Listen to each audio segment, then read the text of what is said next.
नमस्कार दोस्तों, स्वागत है आप सबका टारगेट मेंस में।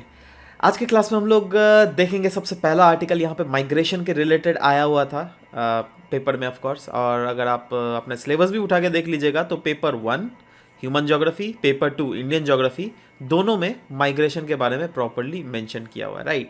सो माइग्रेशन कॉजेज एंड कॉन्सिक्वेंसेज वैसे माइग्रेशंस के दिए हुए थे, बट यहाँ पर जो आर्टिकल दिया हुआ था ना, वहाँ पर डिस्कस किया गया था दैट अभी अगर पैंडमिक के समय देखोगे तो बैकवर्ड माइग्रेशन हमें बेसिकली देखने को मिल रहा था। राइट।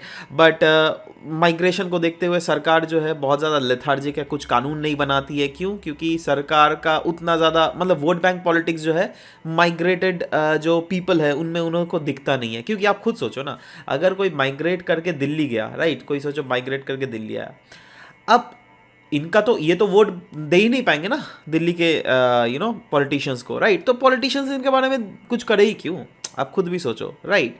मोर ओवर बोलता है माइग्रेटेड करके जो लोग आते हैं वो लोग आपका जाकर यूजुअली हम लोग लिखते हैं ना दैट हाँ स्लम्स में रहते हैं, ठीक है। बट एक्चुअली में अगर देखोगे ना, ऐसा डेटा पाया गया दैट माइग्रेटेड लोग किस लिए आता है यूजुअली, ज़्यादातर जो इंफ्रास्ट्रक्चर एक्टिविटीज़ को कंस्ट्रक्शन के लिए जो लेबरर्स आते हैं ना वो लोग माइग्रेटेड होते हैं। राइट। और वो लोग रहते कहाँ हैं? जहाँ पर इंफ्रास्ट्रक्चर तैयार हो रहा है ना, सोचो एक फ्लैट तैयार हो रहा है, बहुत लंबी स्काई स्क्रैपर तैयार हो रही है, वहीं पर वो लोग रह जाते हैं। राइट। तो अगेन इनका जो प्रॉब्लम्स है ना, आप ठीक है आपकी जो सरकारी स्कीम्स है आप तो वहाँ पर क्या बोलते हैं स्लम रीजन्स में कर रहे हो। राइट। उनको फ़ायदा पहुँचा रहे हो स्लम्स में जो लोग रहे, ठीक है, नो डाउट उनको फ़ायदा मिलना चाहिए। बट इनको कौन देखेगा? इनका तो देखने वाला, इनको तो सुनने वाला कोई नहीं है। वही इस आर्टिकल में पूरा दिया हुआ था। राइट ना, हम लोग ऑप्शनल पर्सपेक्टिव में इस चीज़ को एनालाइज करते हैं। राइट ना, ऑप्शनल पर्सपेक्टिव में अगर देखिएगा ना, माइग्रेशन के कितने टाइप्स दोस्तों अभी तक हम लोगों ने डिस्कस किया ना, permanent migration, temporary, seasonal migration, rural to urban migration, urban to rural migration. यह वाला जो है ना, इस चीज़ को हम लोग आज के यहाँ पे क्लास में फोकस करने वाले हैं, जिसमें सॉरी अर्बन टू अर्बन है, यहाँ पर अर्बन टू रूरल ये वाले में, सॉरी माफ़ कीजिएगा, ये वाले में, ठीक है। वो तो अर्बन टू अर्बन है। अर्बन टू अर्बन वही होता है ना, जैसे आप सोचो पटना में हो, आपको जॉब मिला दिल्ली में, तो पटना से दिल्ली, राइट। सो दिल्ली से मतलब अर्बन से अर्बन ही ट्रांसफ़र कर रहे हो, उस टाइप का हुआ, समझ रहे हो बात? मतलब अर्बन से अर्बन भी जो माइग्रेशन ज़रूर होता है। राइट। वैसे ही urban to rural, rural to rural, तो खैर रूरल टू रूरल भी होता है। सोचो आप इस रूरल जगह में रह रहे हो और आपको कोई सामने वाले रीजन्स में कुछ दिखा दैट हाँ पोटेंशियल है, तो people do transfer in that sense as well. Right. So वैसे जो लेबरर्स का जो माइग्रेशन हुआ था, बताइए, दो टाइप ऑफ माइग्रेशन हम लोगों ने पढ़ा है, एक है पुल फैक्टर्स, एक है पुश फैक्टर्स रिस्पॉन्सिबल होते हैं माइग्रेशंस के लिए। बताइए, ये जो लेबरर्स, डेली वेज अर्नर्स जो माइग्रेट करते हैं वो किस लिए करते हैं? अलग अलग फैक्टर्स के कारण। पुल फैक्टर क्या होगा? सोचो वो गांव में रह रहे हैं, ठीक है, अब गांव में रह रहे हैं और उनको यहाँ पर जॉब दिख रहा है। राइट। तो जॉब उसको अट्रैक्ट कर रहा है दैट आओ मेरे पास आओ, तुमको मैं पैसे दूंगा, ठीक है, that is called pull factor, ठीक है। और एक होता है पुश फैक्टर, जब वो क्या होता है दैट घर मतलब जो शहर में रह रहे हैं, right, but still they are forced to go to their villages. Right.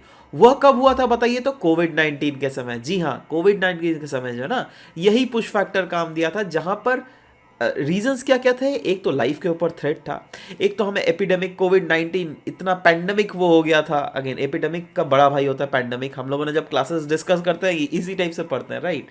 तो अगेन उस चीज़ को क्या होता है, रिटेन करने में ज़्यादा आसानी होती है। Anyways, social and economic backwardness भी एक रीज़न है। ऑफकोर्स भाई आप खुद सोचो ना, एक तो आप शहर में रह रहे हो, ठीक है, आ गया है कोविड पैंडमिक, है ना, उसके बाद आपके पास पैसे नहीं है, कोई आपको जॉब वहाँ पे नहीं दे रहा है, तो आपकी सोशल और इकोनॉमिक कंडीशंस तो वैसे ही बुरी है। राइट। तो आप कैसे इस रीजन में रह और भी सस्टेन कर पाओगे उस समय जब चीज़ों का दाम धीरे धीरे बढ़ रहा है? राइट। तो इसीलिए there is highly need that हाँ people need to shift to other their own native places. Right. And they need to do urban to rural migration, जो क्या हमें कोविड-19 के समय में जो है ना, daily wage earners, unorganised sector में जो शहरों में रहते हैं वो लोग, right, so they were forced to go to the rural areas. वैसे बहुत सारे रीजंस होता है माइग्रेशन के, दुनिया भर में माइग्रेशंस होती है।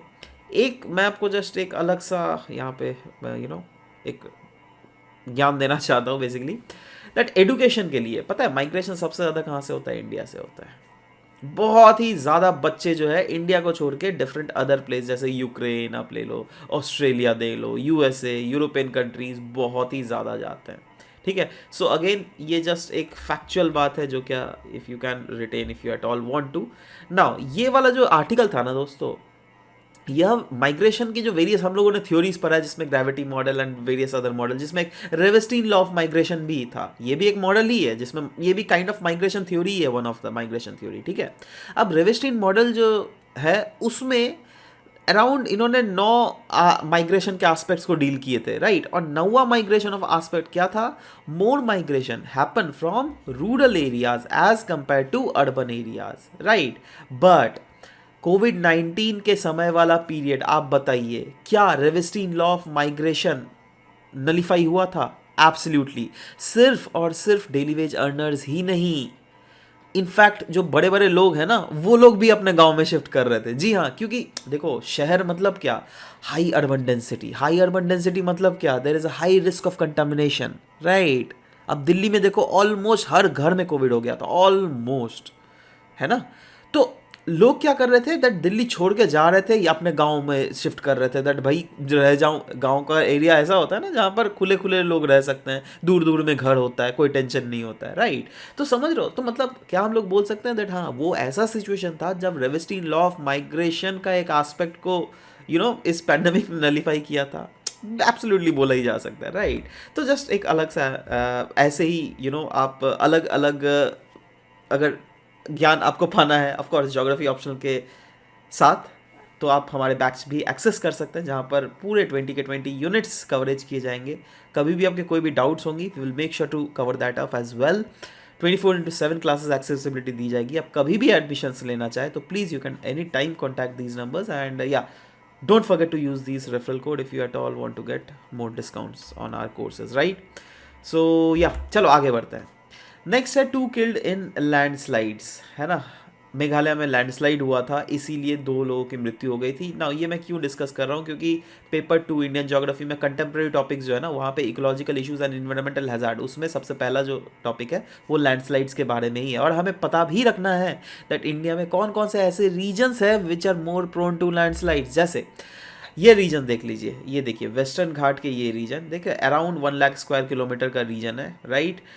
नॉर्थ ईस्ट तो पूरा ही ऑलमोस्ट भरा हुआ है, देखो एक्सेप्ट प्लेन रीजन्स, है ना। आप पूरा देख लो, त्रिपुरा के आस रीजन्स, है ना, मणिपुर, मेघालय, नागालैंड, अरुणाचल, पूरा मेघालय, तो देख रहे हो, मतलब ऑफ कोर्स ये भी मिकिर हिल्स भी है ना, देखो ये आसाम का मिकिर हिल्स है ना इधर। तो ये रीजन्स भी जो है लैंडस्लाइड्स के अंदर ससेप्टेबल रीजन है।